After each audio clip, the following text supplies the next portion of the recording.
우리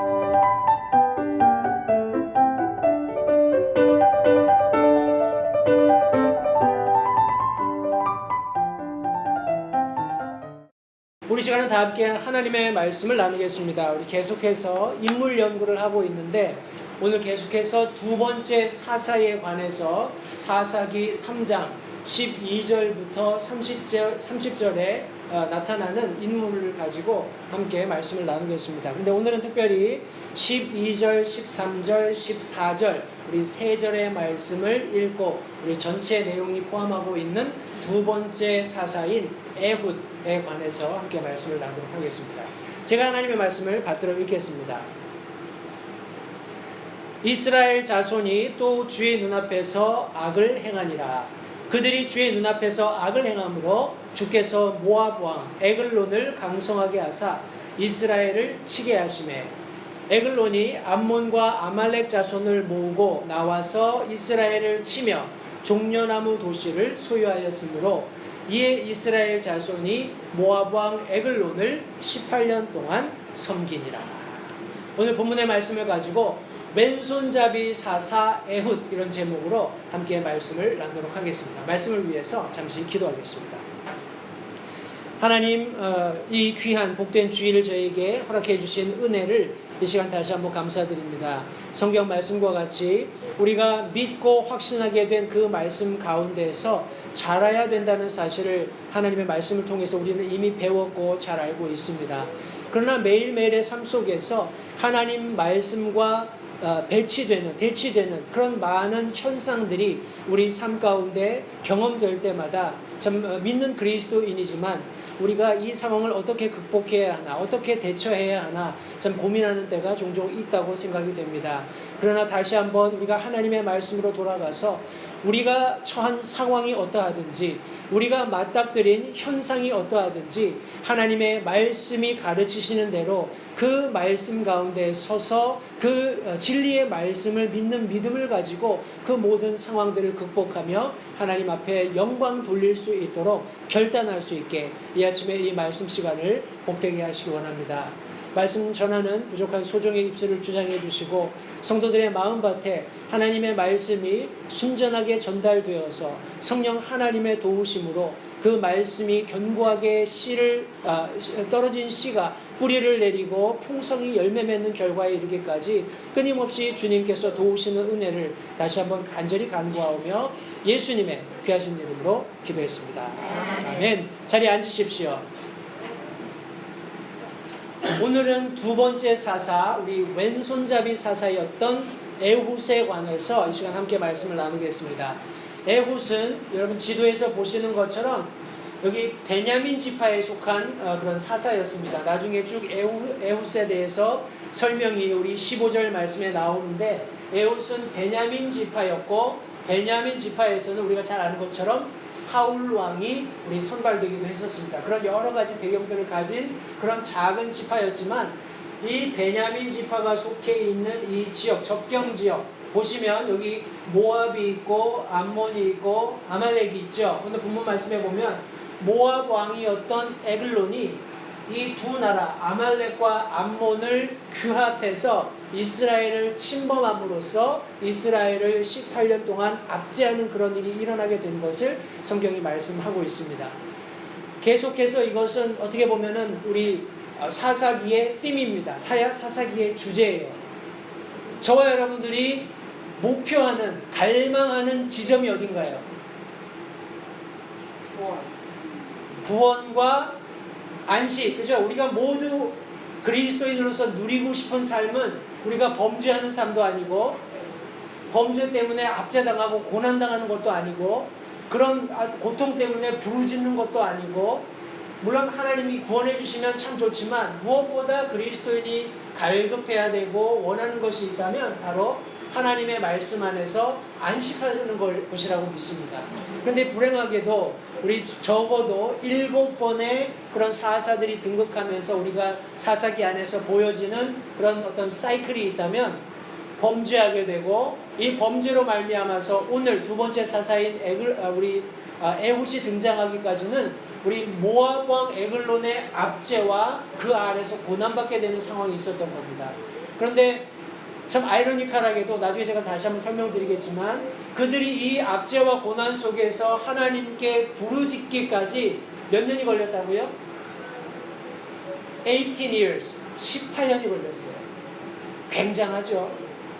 그 오랜 기간 동안에 자신들의 범죄로 인해서 고통받게 되었다는 것, 또 그 오랜 시간이 지나서야 하나님 앞에 간구되었다는 것. 15절 말씀해 보시면 이스라엘 자손이 주께 부르짖음에 주께서 그들을 위해 산 구출자를 일으키셨다라고 말씀하고 있습니다. 다시 말하면 그들이 좀 일찍 간구했더라면 하나님께서 더 빨리 에웃을 일으키셔서 그들을 구원하실 수 있으셨을 거예요. 그런데 18년이 걸렸다는 겁니다. 18 years가 걸렸다는 거예요. 그러나 하나님은 약속대로 구출자를 보내주시고 구원자를 보내주시고 그들이 다시금 안식을 얻게 하시는 말씀을 성경이 저와 여러분들에게 가르쳐주고 있습니다.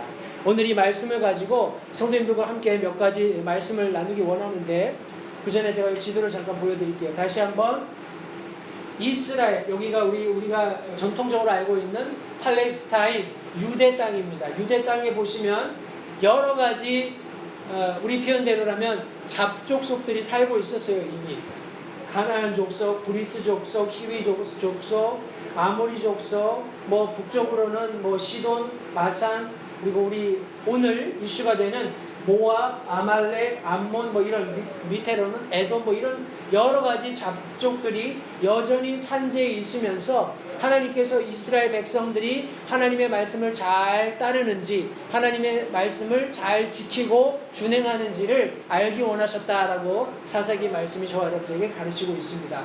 이 여러 가지 시대적인 상황을 참고하시고 우리 두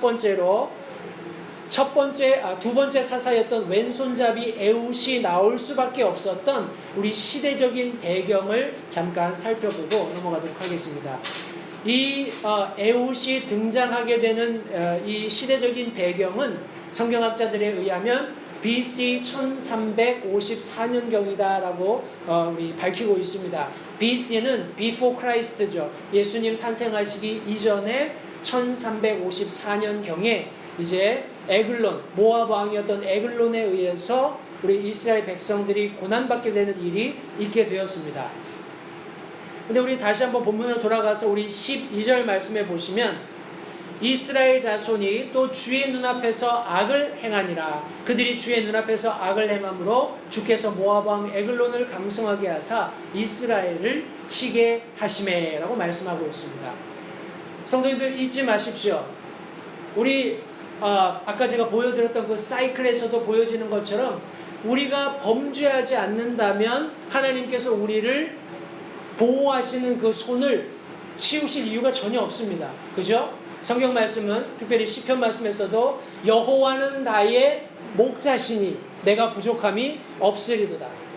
wanting nothing, 아무것도 원함이 없다라는 거예요. 왜요? 하나님께서 나와 함께 하시고 하나님께서 나를 지켜주시고 하나님께서 나를 보호하시고 하나님께서 나의 모든 필요를 아시고 공급해 주시기 때문에.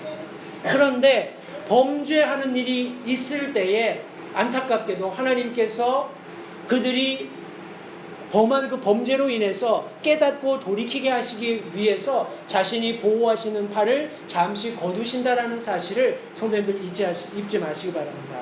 성경은 하나님의 눈앞에서 이스라엘 백성들이 악을 행했다라고 말씀하고 있습니다.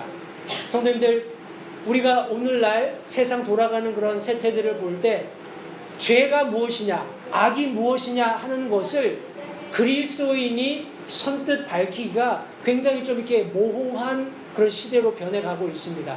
모두들 아마 동의하실 거예요. 한 남자와 한 여자가 결혼하는 것이 성경이 가르치고 있는 결혼의 원리입니다 라고 말하면서 남자가 남자를 혹은 여자가 여자를 향해서 어떤 성적인 충동을 느끼는 것은 성경이 죄라고 얘기하고 그런 행위를 하는 것을 악하다, 악행이다 라고 이야기합니다 라고 말하면 세상 사람들은 손가락질합니다. 아주 편협한 사람, 자기가 믿는 대로만 하려는 사람. 지금 이 세상 돌아가는 걸 봐라. 성적으로도 모두 개방이 되어 있고 그런 사람들도 인간으로서 존중받아야 된다. 이런 참 뭐라고 할까요? 말도 안 되는 논리를 가지고 우리 믿는 그리스도인들의 어떤 도덕적인 기준을 아주 얕잡아 보는 그런 일이 생기곤 합니다.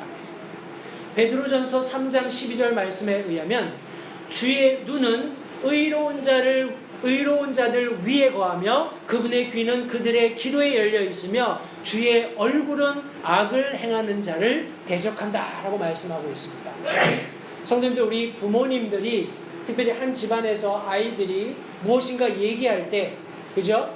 아이들이 뛰노는 것을 지켜볼 때 부모님의 눈과 귀는 어디가 있습니까?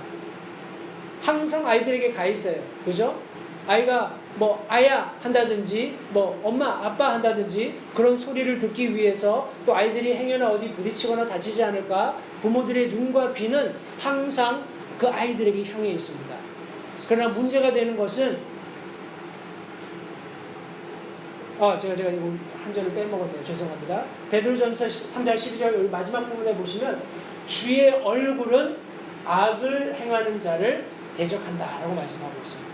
성도님들, 우리 하나님께서 악을 행하는 자들 향해서 자신의 얼굴을 마주대하는 것은 그 악을 행하는 자들에게는 비참한 일입니다. 끔찍한 결과를 가져온다는 거예요. 그러나 감사하게도 우리가 의를 행하게 되면, 하나님 앞에 선한 일을 행하게 되면 그분의 귀와 그분의 눈은 언제든지 우리를 향해 있다는 사실을 다시 한번 잊지 마시기 바랍니다. 우리 사사기, 우리 두 번째 사사였던 에훗이 등장하는 그 즈음에 사사기 시대에, 그 시대에는 성경 전체를 통해서 사사기에 가장 자주 언급되고 또 여러 가지 말씀들이 지지하는 바는 사람들이 왕이 없었기 때문에 자기 의견에 옳은 대로 행했다라는 그런 말씀을 제가 처음에 개관해서 말씀을 드린 바 있습니다. 성도님들, 사람들이 자기가 원하는 바를 말하고 생각하고 행동하기 시작하면 그것만큼 혼돈스러운 일은 없을 거라고 생각을 합니다. 가령 지도자가 없는 나라를 한번 생각해 보세요. 가령 여러분 어떤 결정자가 없는 모임을 한번 생각해 보십시오. 우리 점심 뭐 먹으러 가지? 뭐 짜장면, 뭐 짬뽕, 아니면 뭐 김치찌개, 뭐 아주 난리가 날 겁니다. 결정을 못 하는 거예요. 사람들이 자기 의견에 옳은 대로 일하고 생각하고 행동하는 그런 시대가 사사기였는데, 사사기뿐만 아니라 성경 구약의 맨 마지막 책인 말라기서에서도 똑같은 이스라엘 백성들이 그렇게 하나님의 경고와 어떤 채찍을 맞았음에도 불구하고 이런 컨퓨전이 동일하게 존재하는 것을 성경이 이와 같이 말씀합니다. 너희가 너희 말로 주를 지치게 하고도 이르기를, 우리가 어떤 점에서 그분을 지치게 하였느냐. 하나니 너희가 이르기를 악을 행하는 자마다 주의 눈앞에서 선한 자며 그분께서 그들을 기뻐하신다 하거나, 혹은 이르기를 심판하시는 하나님이 어디 계시냐 하는 점에서 그리하였느니라. 말라기서를 쭉 읽어보시면 어떤 점에서 우리가 잘못했습니까? 하는 이런 내용들이 계속 반복이 됩니다. 그런데 하나님께서는 너희가 이렇게 하고도 이런 말을 한다라는 그런 표현으로 그들의 그런 질문을 대답하시는 내용이 있어요. 성도님들 똑같습니다. 오늘날도 우리는 21세기를 살고 있죠. 성경이 완성된 시대를 살고 있습니다. 베드로, 우리 전후서 말씀을 통해서도 사도 베드로는 너희들이 말하기를 야, 하나님이 오신다고 약속했는데 그 약속이 어디 있느냐? 어디 하나님이 어디 온다는 증거가 어디 있느냐? 사도 베드로의 대답은 무엇이었습니까?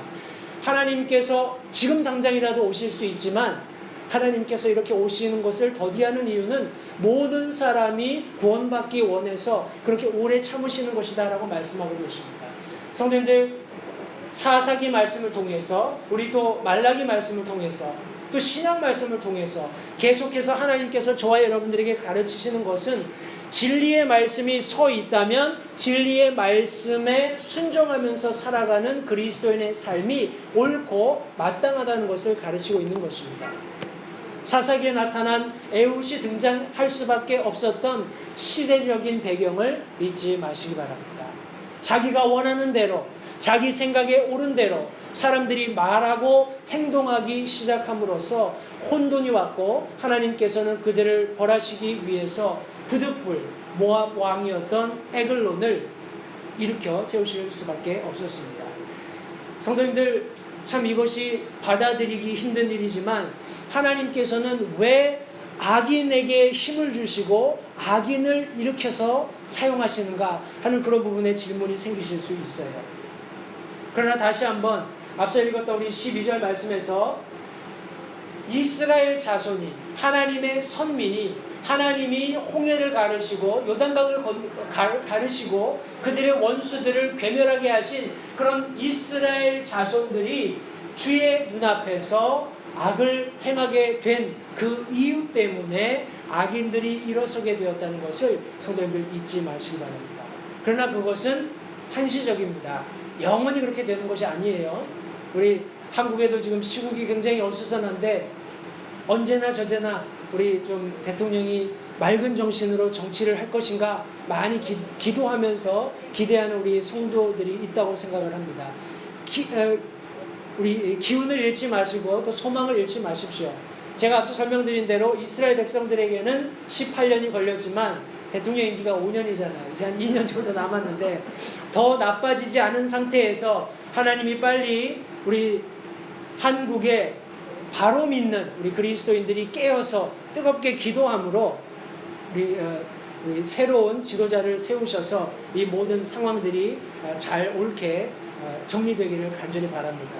성도님들, 잊지 말 것은 하나님의 백성을 책망하시기 원하셔서 악인을 일으켜 세우신다는 것을 잊지 마시기 바라요. 악인의 종말이 무엇인지를 또한 하나님께서는 보여주기 원하십니다. 제가 나중에 마지막 대지에서 설명을 드리겠지만 에글론의 죽음은 비참한 것이었습니다. 악을 행하는 자들은 천년 만년 자기가 그런 권세를 누릴 것 같지만 절대 그럴 수 없다는 것을 잊지 마시기 바랍니다. 성도님들, 악의 연합입니다. 악한 사람 한 사람이 선한 사람의 어떤 하나님이 쏟아 부어주시는 복의 통로를 막을 수 없다는 것은 우리 너무나 잘 알고 있습니다. 때문에 항상 악인이 일어나면 그 악인은 선한 사람 혹은 의인을 이렇게 압제하기 위해서 연합합니다. 마치 정치적인 얘기 같습니다만 좌파들은 조그만 이슈들은 다 덮어놓고 하여간 선을 이기기 위해서 규합한다고 하지요. 똑같습니다. 모압 왕도 우리 이스라엘을 압제하기 위해서 우리 암몬과 우리 아말렉 족속을 규합해서 성경 말씀에 의하면 종려나무 도시 여리고를 소유했다라고 말씀하고 있습니다. 제가 좀 더 지도를 보면서 부연 설명드리면 아까 우리 봤던 그림입니다만 모압 왕, 우리 모압 땅이 우리 이쪽이고요. 모압이 차지하던 땅이 이쪽인데 아말렉도 암몬도 이스라엘에 대한 아마 미련을 버리지 못했을 거예요. 나중에 우리 성경 말씀을 좀 더 구체적으로 살펴보면 그 당시 모압 왕이었던 에글론은 좀 이제 우리 애들 말로 뚱땡이였습니다. 엄청난 그런 아주 성경 말씀에 의하면 뭐라고 표현되어 있나요? 여기에 살이 많이 쪘다라고 되어 있습니다. 그냥 fat이에요. 17절 말씀해 보시면 에글론은 살이 많이 쪘다라고 말씀하고 있습니다. 우리 일어서고 앉고도 이렇게 헉헉댈 만큼 그렇게 아마 거대한 체구를 가진 사람이었을 겁니다. 따라서 여러분 한번 상상해 보십시오. 이런 모압 왕 혼자서 이스라엘을 억압한다는 것 아니면 싸워서 이긴다는 것은 실질적으로 불가능한 일입니다. 때문에 그는 군사들이 필요했고 날랜 용병들이 필요했습니다.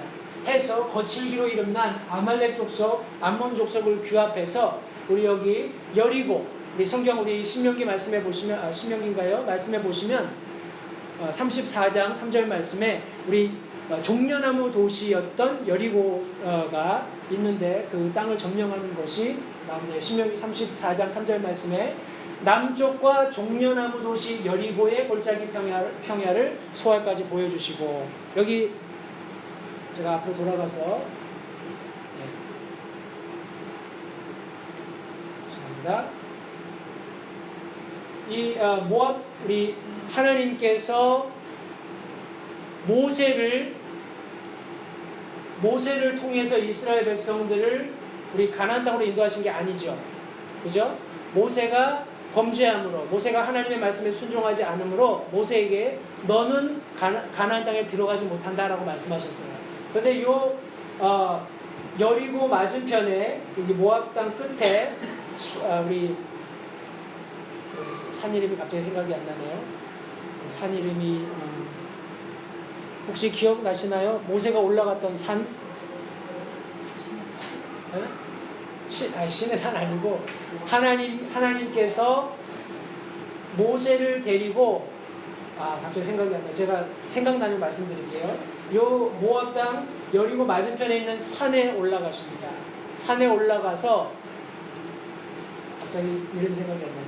그 산에서부터 이스라엘 백성들이 점령하게 될, 소유하게 될 땅들을 보여주세요. 땅들을 보여주시게 되는데 그 보여주시는 과정 속에서 이렇게 남쪽 종려나무 도시 여리고의 골짜기 평야를 소알까지 쭉 보여주시는 그런 장면을 우리 지금 신명기에서 말씀하고 있습니다.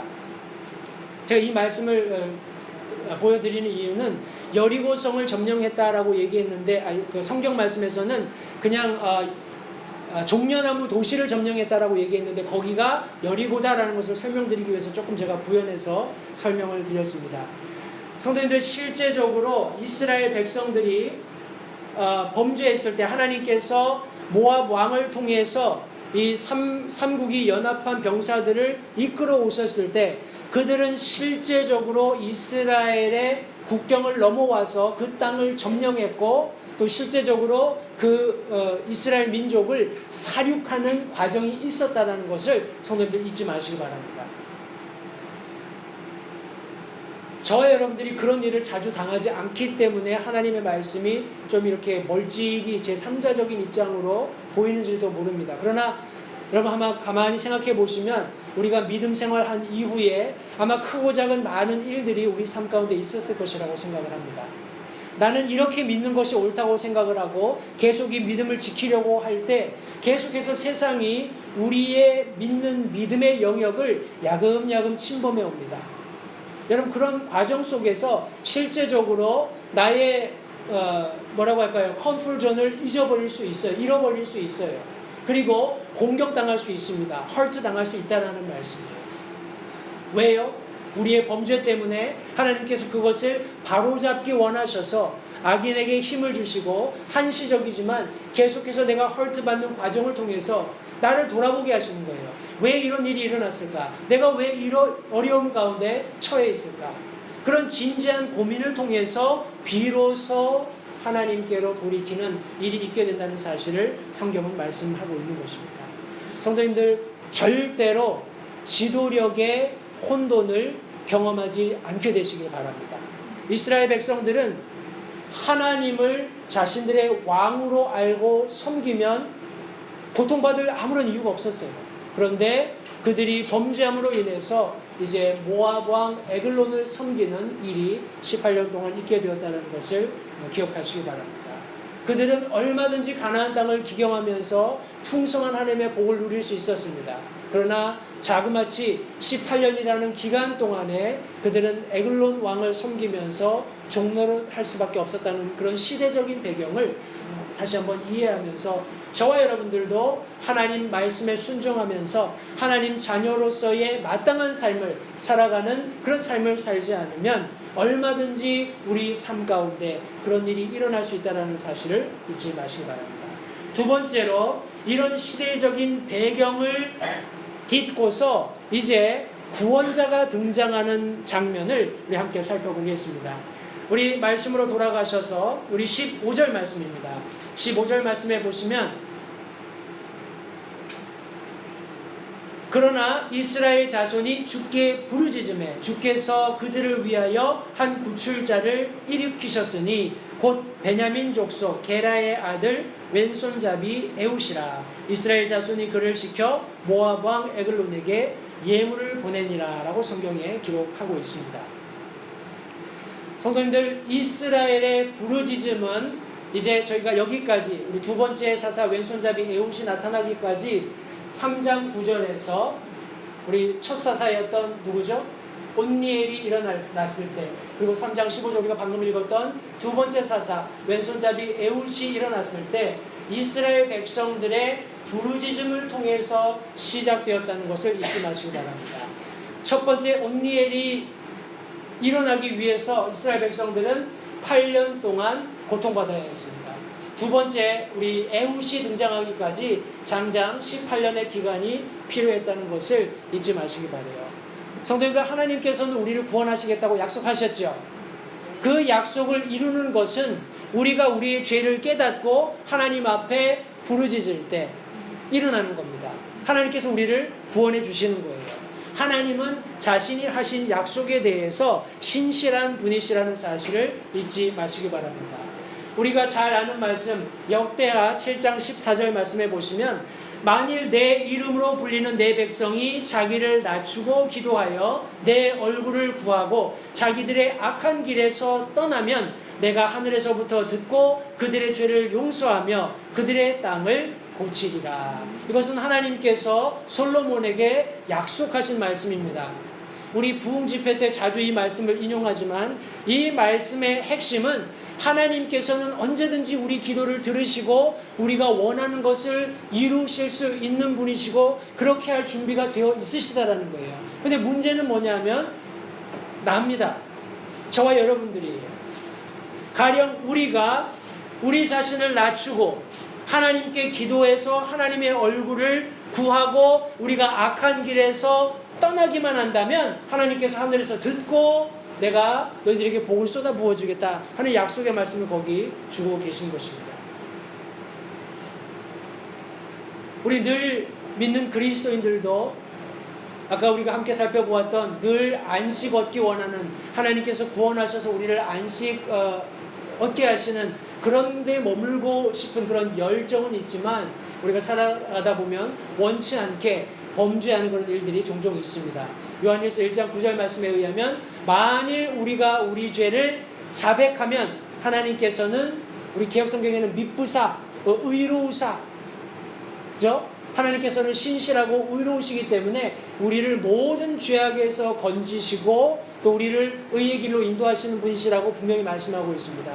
때문에 우리는 하나님 앞에 죄를 용서하는 또 그 용서를 통해서 용서함 받고 하나님의 복을 누리는 그런 놀라운 특권을 가지고 있다는 사실을 잘 알고 있습니다. 그런데 성도님들, 우리 느헤미야 말씀을 잠깐 한번 보겠습니다. 제가 느헤미야 말씀은 제가 뒤에다가 기록해놨는데 그건 제가 다시 후에 좀 설명을 드리겠습니다. 우리 15장에 나오는 에훗이라는 인물을 제가 에훗이라는 인물을 조금 설명드리고 다음 말씀을 좀 나누겠습니다. 우리 에훗이라는 말은 우리 두 가지 동사에서 왔을 가능성이 있습니다. 하나는 우리 야하드라는 단어에서 왔을 가능성이 있는데 이것은 연합한다라는 의미를 가지고 있습니다. 또 다른 우리 에훗이라는 이름이 뭐라고 하나요? 왔을 수 있는 또 다른 하나의 동사는 야다라는 동사입니다. 이 동사는 나는 찬양하리라, I shall praise 이런 단어로 우리 번역할 수 있겠습니다.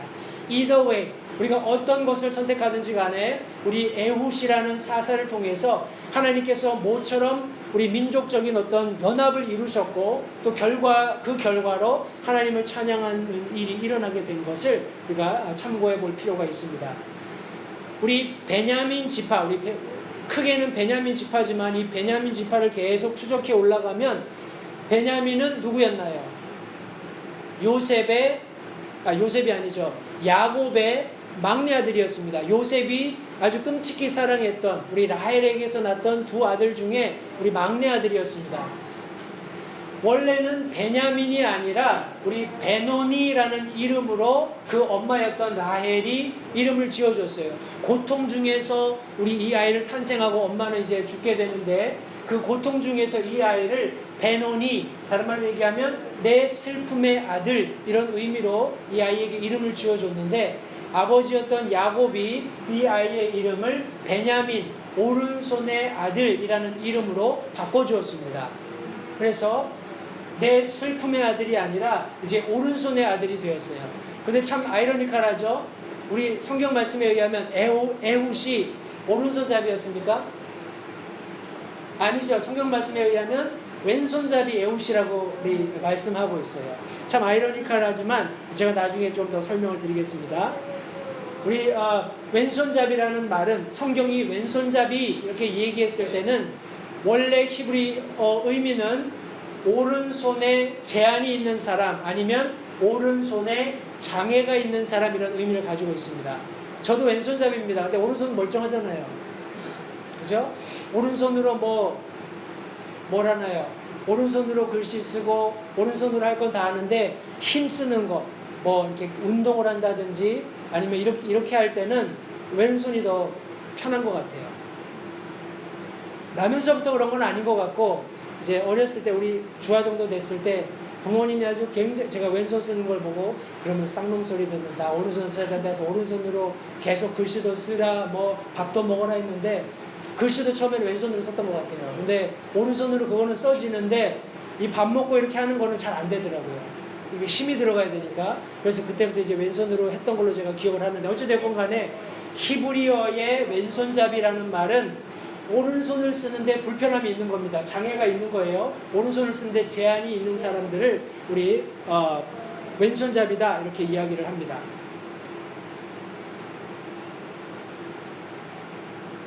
우리 제가 인용했던 느헤미야 말씀은 좀 이제 넘어가겠습니다. 그 말씀 속에 너무 많은 내용이 있어서 제가 다 설명드리기 좀 어려워서 그것을 좀 뛰어넘도록 하겠습니다.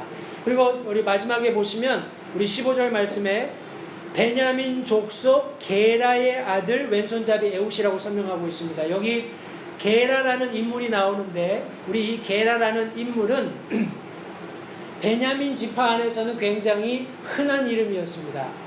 우리 한글에서도 철수, 영희 옛날에는 이런 이름 천지였잖아요. 철수야 그러면 한번 너댓 사람이 뒤돌아보고 영희야 그러면 너댓 사람이 뒤돌아보고 그럴 정도로 이 게라라는 이름도 아주 흔한 이름이었습니다. 그래서 오늘 우리 창세기 말씀에 보시면 베냐민의 아들이 게라가 있었고 또 역대상에 보시면 베냐민의 손자 중에도 게라가 있었고 오늘 우리 사사기에서 보여지는 것처럼 우리 에웃의 아버지로서 게라가 등장하는 것을 볼 수 있습니다. 이런 여러 가지 그런 성경 안에서 게라라는 이름을 흔히 볼 수 있다는 겁니다.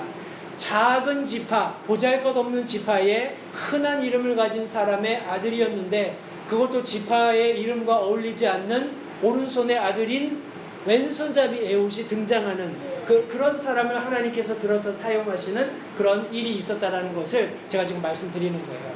성도님들 기억하십시오. 하나님께서 사람을 선택하시는데 실수하시거나 후회하시는 일이 있으실까요? 내가 이 사람을 뽑아놓고서 아이고 잘못했네. 내가 옆 사람을 뽑아야 되는데 내가 잘못해서 이 사람을 뽑았어. 이런 일이 없습니다. 사람들은 그럴 수 있어요. 아이고 내가 왜 그 사람을 찍었을까? 내가 왜 그 사람을 뽑았을까? 후회할 수 있습니다. 그러나 우리 성경 말씀에 의하면 그러나 하나님께서 지혜로운 자들을 당황하게 하려고 세상의 어리석은 것들을 택하시고 하나님께서 강한 것들을 당황하게 하려고 세상의 약한 것들을 택하시며 하나님께서 있는 것들을 쓸모없게 하려고 세상의 천한 것들과 멸시받는 것들을 택하시고 참으로 없는 것들을 택하셨나니 이것은 어떤 육체도 자신 앞에서 자랑하지 못하게 하려 하심이다 라고 말씀하고 있습니다. 성도님들, 사도 바울의 고백과 같이 나의 나된 것은 하나님의 은혜일 뿐입니다. 제가 잘나서 목회하고 있는 것도 아니고요. 제가 잘나서 다른 성도님들에게 목사님 소리 듣는 것이 아니라 저는 믿기로는 하나님의 은혜입니다. 저는 아무것도 자랑할 것 없고 내세울 것 없는 그런 미력한 사람이었을 뿐이에요. 근데 하나님의 은혜로 선택받고 하나님의 은혜로 말씀회로의 소명을 받고 하나님 말씀 전하는 놀라운 특권을 누리게 된 것뿐입니다. 하나님 앞에 자랑할 것이 아무것도 없습니다. 그러나 하나님께서는 분명히 목적하신 바가 있으시다라는 것을 잊지 마시기 바랍니다. 어떤 것인가요? 지혜로운 자들을 당황하게 하려고, 강한 것들을 당황하게 하려고, 또 우리 뭡니까? 하나님께서 가진 것들을 부끄럽게 하려고 하나님께서는 선택하시고 사람들을 사용하신다는 것을 다시 한번 잊지 마시기 바랍니다. 성도님들, 하나님께서 메시아를 선택하실 때, 하나님께서 이스라엘 백성들에게 내가 너희들에게 메시아를 보내주겠다라고 약속하셨죠. 예수님 당시에도 이스라엘 백성들은 로마의 압제로부터 자신들을 구원해줄 멋진 말을 타고 군사들을 이끌고 나타나는 메시아를 상상했을 겁니다. 그런데 성경은 뭐라고 말씀하십니까?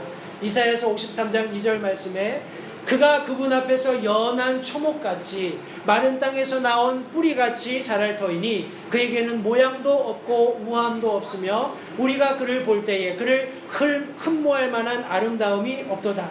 그는 사람에게 멸시를 당하고 거부되었으며 슬픔의 사람이요 고통을 잘 아는 자라. 우리는 그를 피하려는 것 같이 우리의 얼굴을 감추었으며 그는 멸시를 당하였고 우리는 그를 귀히 여기지 아니하였도다. 하나님의 메시아를 선택하심을 보십시오. 하나님께서 예수님을 메시아로 선택하셨을 때 사람들이 볼 때 야, 저 사람은 안 돼.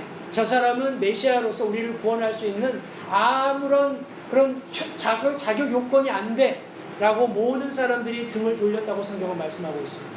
그러나 하나님께서는 인간의 모든 관점이 그러함에도 불구하고 예수 그리스도를 일으키셔서 anointed 그리스도로 삼으시고 그분을 메시아로 주셨다고 성경은 말씀하고 있습니다.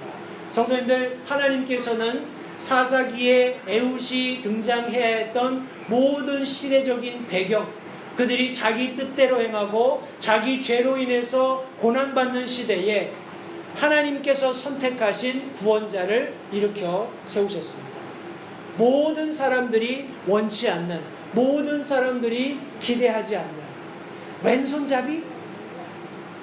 오른손에 장애가 있는, 오른손에 제한이 있는, 그것도 작은 베냐민 지파에 속한 아무 볼품없는 에훗이라는 사람을 하나님께서는 에훗을 일으켜 세우시고 이스라엘을 구원하셨습니다.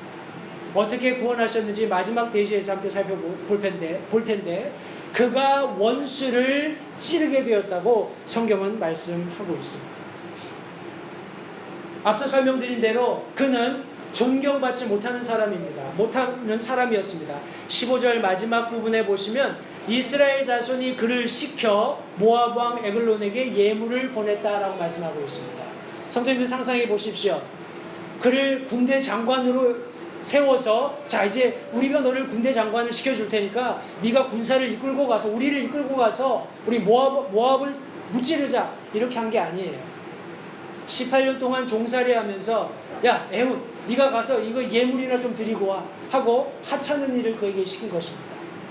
에훗이 불평할 수 있었을 거예요. 뭐 나보고 이런 걸 하라고? 내가 아무리 왼손잡이지만 그래도 우리 집안에서 나는 사랑받는 아들이고 내가 다른 일을 얼마든지 할 수 있는데 왜 나에게는 하찮은 일을 시키느냐 하고 아마 거절할 수도 있었을 것입니다. 그러나 겸손하게 그는 그 일을 맡았습니다. 성도님들, 우리가 아는 사무엘상 10장 말씀해 보시면 사무엘상 10장 말씀해 보시면 27절에 이런 말씀이 나옵니다. 그러나 벨리알의 자손들은 이르되 이 사람, 즉 이 사람은 사울을 얘기합니다. 사울을 향해서 사울이 어떻게 우리를 구원하겠느냐 하고 그를 어떻게 했다고요? 멸시하며 그에게 예물을 가져오지 않았고 사울은 잠잠했다라고 말씀하고 있습니다. 성도님들, 사울도 하나님께서 부르시는 그런 과정 속에서 그가 여정으로 첫 걸음을 내디딘 이유는 아버지의 잃어버린 당나귀를 찾기 위해서예요. 그죠? 아버지가 잃어버린 당나귀를 찾기 위해서 이래저래 가다가 보니까 사무엘을 만나고 기름 부음을 받게 되고 대언을 함으로써 다음 왕으로 첫 이스라엘의 왕으로 기름 부음을 받는 그런 일이 일어났던 것입니다. 그런 일련의 과정 속에서 우리 벨리알의 자손들이 저 사울이 어떻게 우리를 지도할 수 있겠냐, 그는 왕으로서의 아무 자질이 없다, 이렇게 비아냥거리는 일을 경험하게 되었습니다. 그러나 그는 거기서 분노하지 않고 잠잠했다라고 성경은 말씀하고 있습니다. 성도님들, 예수님께서도 마찬가지죠. 제가 앞서서 고린도 사사기에서도 말씀을 전해드렸던 것처럼 베드로전서 2장 4절 말씀에서 참으로 사람들에게는 거부당하였으나 하나님께는 선정받은 돌, 곧 보배로운 산돌이신 그분께 나와라고 말씀하고 있습니다. 사람들은 모두 거절했지만 하나님께서는 예수 그리스도를 선정하셨고 그분이 모퉁이 돌이 되게 하셔서 그 위에 그분의 교회를 건축하시는 일을 성경은 말씀하고 있습니다. 모든 사람들에게 거절된, 모든 사람들에게 존경받지 못한 성경 안의 인물들을 하나님께서는 일으켜 세우시고 원수의 심장에 비수를 꽂는 사역을 이루셨습니다. 다시 한번요. 우리 왼손잡이 에훗은 하찮은 일로 우리 이 사역을 시작했지만 그는 큰 계획을 가지고 있었다고 성경이 말씀하고 있습니다. 우리 16절 말씀을 같이 한번 보겠습니다. 말씀 적었는죠. 16절 말씀에 보시니까 그러나 에훗이 길이가 1규빗이고 양쪽에 나리선 칼을 만들어 온 밑으로 오른쪽 넓적다리에 그것을 차고 라고 말씀하고 있습니다. 여기 지금 모니터에 보이는 이 사진이 우리 에훗이 사용했음직한 우리 영어 성경에는 우리 뭐라고 되어 있나요?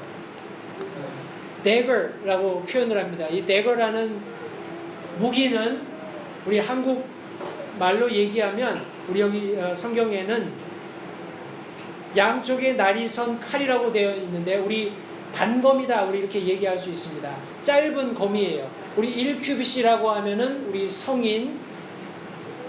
성인의 손끝에서부터 팔꿈치까지의 길이 정도를 1규빗이라고 합니다. 그러니까 45cm, 50cm 되겠죠. 길게는. 그러니까 1규빗 정도 되는 이 칼입니다. 여기에는 손잡이에 특별하게 장식이 없어요. 우리 이순신 장군이나 이런 분들이 찾던 걸 보면 거의 뭐 2m에 육박하잖아요. 그런 칼을 차고 아마 이렇게 에글론을 맞으러 갔다면은 우리 보초병들한테 잡혀서 아마 참수를 당했을 겁니다. 그런데 우리 에훗은 왼손잡이였기 때문에 오른쪽 넓적다리 안에다가 그 칼을 감출 수 있었어요. 왼손잡이였기 때문에 오른쪽에서 칼을 빼야 되잖아요. 그죠? 통상 왕궁으로 들어가는 모든 사람들은 검열을 받습니다. 그죠? 검열을 받는데 대부분의 검열을 하는 과정이 오른쪽 다리를 이렇게 뒤지는 겁니다. 왜냐하면 대부분 칼을 가지고 오면 오른손잡이들이 왼쪽 다리에다 찰 거 아니에요.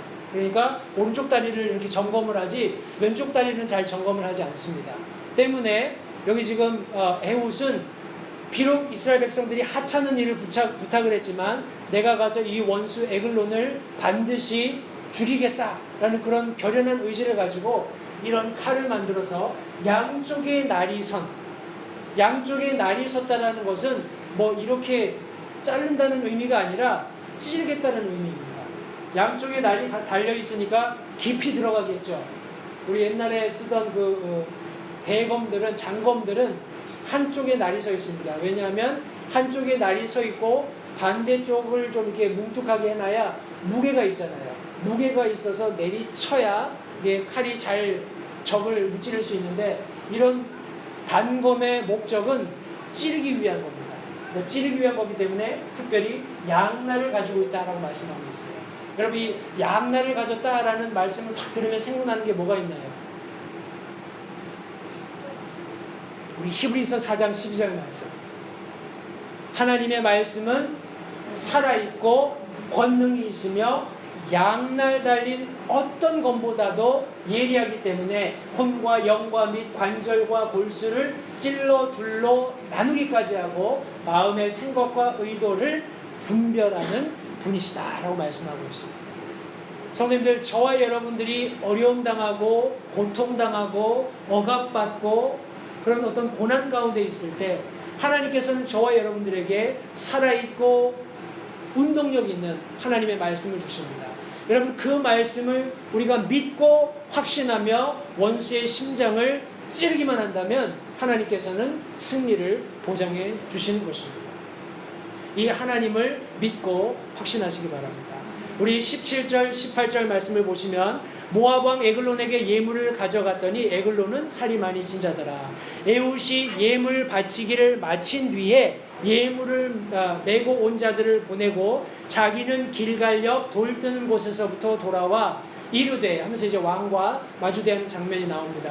여기 지금 돌 뜨는 곳이라고 표시된 곳은 세 가지로 해석이 가능합니다. 첫째는 그 말 자체가 채석장이라는 의미가 있습니다. 돌 뜨는 곳이니까, 혹은 우상을 새겨 만드는 곳, 아니면 그런 우상이 새겨져 있는 곳이라고 이야기할 수도 있고요. 또 이제 마지막 것은 또 다른 신학자들이 말하기를, 여러분 이스라엘 백성들이 요단강을 건널 때 하나님께서 요단강 한가운데 그리고 여리고 가까운 곳에 돌 12개를 가져다가 이렇게 쌓아두라고 한 그런 말씀 아마 기억하실 거예요. 때문에 12개의 돌 무더기가 있는 곳이라고 우리 보는 성경학자들도 있습니다. 어찌되었건 간에 이런 채석장이나 우상을 새겨 만드는 곳이 되었든지 간에 이런 돌이 많이 산재해 있는 곳을 지나서 이제 그곳에 갔다가 다시 돌아오는 그런 에훗의 그런 장면을 기억해 보시기 바랍니다. 지금 에훗은 멀리 가지 않았어요. 갔다가 제물을 바치고 나서 에글론에게 예물을 바치고 나서 요단강을 건넜을 것으로 생각을 합니다. 다시 요단강을 건너와서 여리고니까요. 요 근처에서 이제 같이 예물을 드렸던 사람들은 자 너희들은 가서 기다려라. 내가 할 일이 있으니까 그 일을 처리하고 와서 다시 너희를 만나겠다 해서 아마 그 나머지 이스라엘 백성들과 이제 에브라임 산이라고 명명된 정확하진 않습니다만 그곳에서 만나기로 약속을 하고 이제 에훗 혼자 이제 다시 에돔 우리 모압 왕을 에글론을 만나러 가는 장면을 여러분 상상해 보시기 바랍니다. 그가 이제 다시 돌아가서 그 왕을 만나는 장면이 19절에 기록되어 있는데 제가 읽겠습니다. 선생님 잘 들어보십시오. 오 왕이여, 내가 왕에게 은밀한 용건이 있나이다. 여러분 그는 부귀 영화를 누리고 있는 사람입니다. 방금 예물을 받았어요. 그죠? 예물을 받고 얼마 안 돼서 예물을 가지고 왔던 그런 뭐라고 하나요? 책임자가 다시 와서 내가 왕과 은밀하게 대화를 나누고 싶습니다 라고 얘기했을 때 어떤 생각을 했을까요? 이 사람이 나를 위해서 뭔가 더 좋은 예물을 이 뭐라고 하나요? 뭐라고 하죠? 뇌물을 좀 가지고 왔고 아마도 그가 이스라엘 안에서 통치하는 그런 자리를 원하나 보다 아마 이렇게 생각했을 수 있습니다. 해서 왕이 조용히 하라 라고 이야기합니다. 이 말은 너희들은 물러가라. 우리 옛날에 왕 만나면 신하가 이렇게 독대하게 원하면 다 내신들을 물리는 것처럼 여기 말씀해 보면 그의 곁에 섰던 자들이 다 물러갔습니다. 그때 20절에 에훗이 왕에게 나아가니 왕은 자기만을 위해 소유한 여름 거실에 앉아 있었더라. 에훗이 이르되 내가 하나님께 받아 왕에게 드릴 말씀이 있나이다 하니까 이 말에 귀가 쫑긋해서 왕이 성경 말씀을 보니까 일어섰다라고 말씀하고 있습니다. 아까 제가 말씀드린 것처럼 에글론 왕은 살이 찐 사람입니다. 굉장히 비대했기 때문에 선선한 그런 여름별장을 만들어 놓고 거기 의자에 이제 왕처럼 앉아 있는 거예요. 그런데 이 에훗이라는 자가 와서 내가 왕께 드릴 말씀이 있습니다. 내가 하나님께 받아온 은밀한 얘기가 있습니다 했을 때 아마 뭔가 굉장히 큰 것을 기대하면서 일어섰을 것입니다.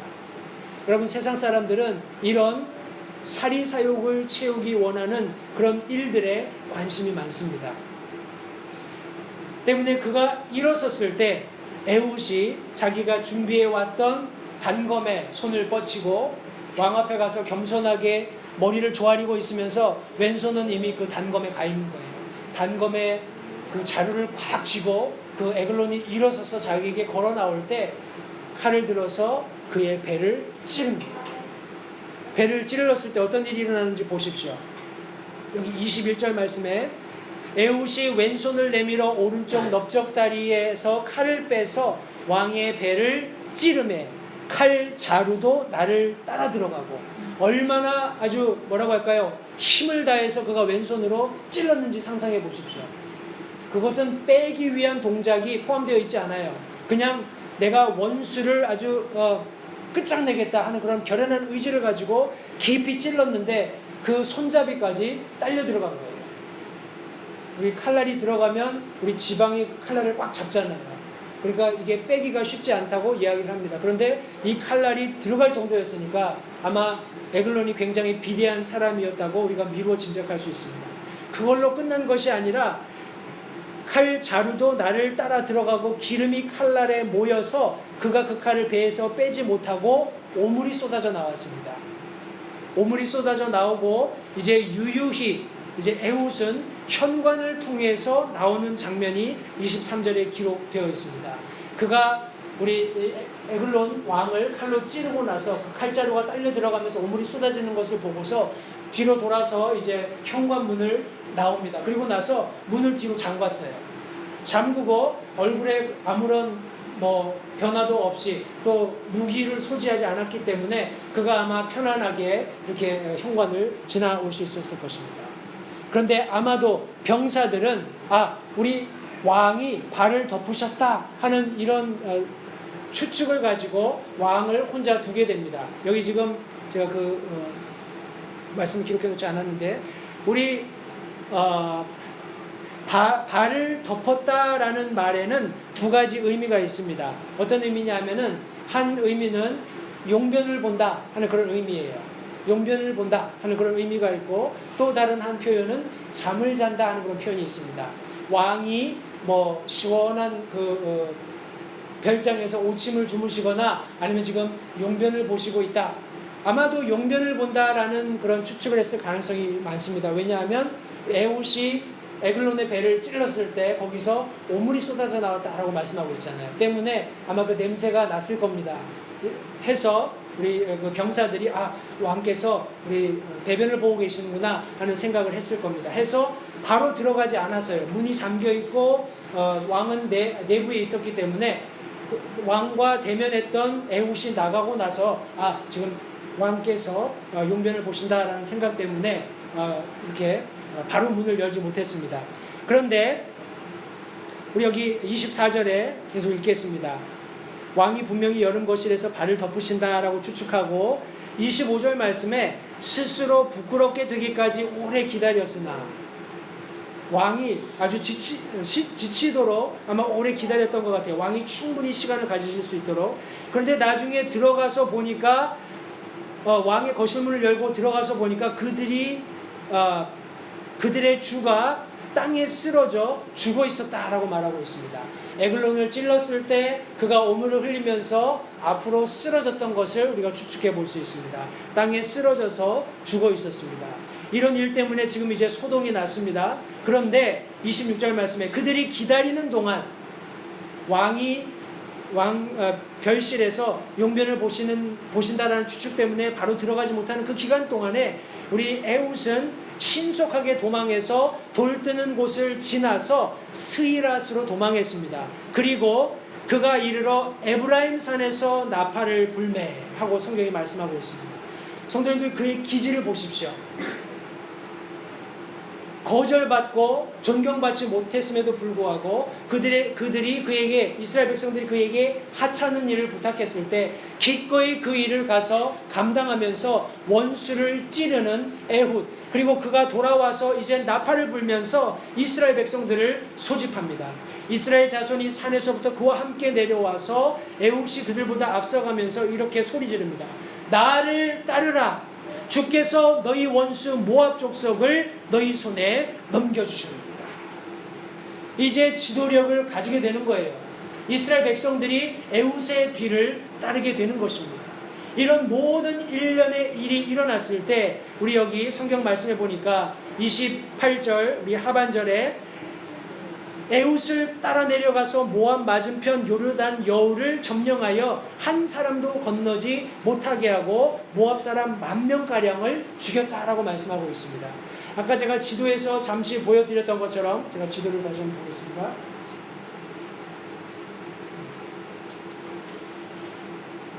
아까 제가 말씀드렸던 것처럼 우리 에훗이 요단강을 건넌 거죠. 요단강을 건너서 여리고를 지나서 에브라임 산이라고 명명된 곳에서 이스라엘 백성들을 모아서 이제 공격하는 겁니다. 앞서 설명드린 대로 모압 왕이 암몬과 우리 아말렉 족속을 규합해서 이스라엘을 점령했을 때 여리고를 점령했다고 말씀드렸죠. 그러니까 여리고에 이미 모압 군사들이 우리 상주에 있는 겁니다. 때문에 이 산지에서부터 이스라엘 백성들이 모여서 여리고를 칠 때 여리고를 바로 친 것이 아니라 이리 내려와서 여우를 막았다 그랬습니다. 돌아가지 못하게 막고 협공해서 여리고에 있었던 우리 성경 말씀에 의하면 적들을 만명가량 모압 사람 10,000명가량을 죽였다라고 말씀하고 있는데, 거기 보니까 다 여기 지금 건장한 자들이고 용맹한 자들이었다라고 말씀하고 있습니다. 적의 건장한, 적의 용맹한 군사들 10,000명을 에훗의 용이 주도한 원수를 찌른 사건 이후에 돌아와서 내가 적장을 무찔렀다 하는 외침을 통해서 우리 이스라엘 백성들이 힘을 얻어서 제압하는 그런 일이 일어나게 된 것을 성경이 말씀하고 있습니다. 성도님들, 저와 여러분들은 우리가 기대하지 않았던 그런 시대적인 배경을 가지고 살아가고 있습니다. 하나님께서는 그럼에도 불구하고 항상 구원자를 일으키신다는 것을 잊지 마시기 바랍니다. 저와 여러분들에게는 어떤 의미에서 구원자가 항상 계신다는 사실을 잊지 마시기를 바라요. 예수 그리스도께서, 살아계신 성령 하나님이 우리에게 주신 말씀을 통해서 저와 여러분들의 삶에 역사하고 계신 것입니다. 저와 여러분들이 하나님의 말씀에 우리 자신을 낮추기만 한다면, 하나님의 말씀에 순종하기만 한다면, 하나님은 오늘날도 적의 심장에 칼날을 꽂는 일을 우리를 통해서 이루실 수 있음을 잊지 마시기 바랍니다. 우리 베드로전서 5장 6절, 그러므로 하나님의 강한 손 밑에서 스스로 겸비하라. 그리하면 정하신 때에 그분께서 너희를 높이시리라.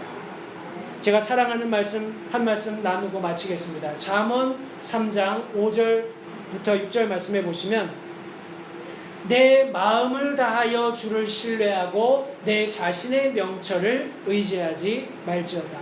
내 모든 길에서 그분을 인정하라. 왜요? 그리하면 그분께서 내 행로들을 지도하시리라. 하나님을 믿고 신뢰하는 믿음 안에서 하나님께서 예비하신 구원을 통해서 원수의 심장을 찌르며 하나님 앞에 영광 돌려드리는 저와 우리 모든 LH내교회 성도님들이 되시기를 바랍니다. 기도하겠습니다.